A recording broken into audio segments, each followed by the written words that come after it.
This is the Lone Crater YouTube. We hope this video helps. You begin by confirming the phone model and OS so you choose the right reset method. This saves time and prevents bricked devices. Once done, make sure the battery is above 20% and any remote backups are available in Cloud or Google or iCloud. You should also gather account credentials, Google or Apple ID and passwords, because many recovery flows require them. Now power off or put the phone into the vendor-specific recovery or boot mode to start the reset process.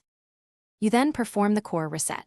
If using recovery mode, hold the correct power and volume combo for your model, navigate to wipe data/factory reset, and confirm. This clears the lock. If you can access the account remotely, use Find My Device or iCloud to erase the phone and remove the lock. For some Androids, you may need OEM PC tools.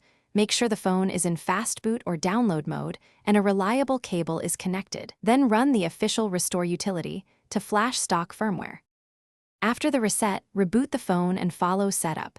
You will often need the original Google or Apple ID to pass factory reset protection, so sign in when prompted.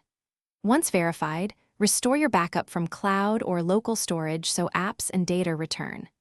If the device will not accept credentials, fails to boot, or shows persistent lock, try a different USB cable, redo the vendor restore, or contact OEM support.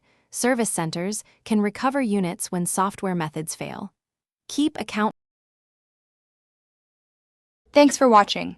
Consider subscribing if we helped you.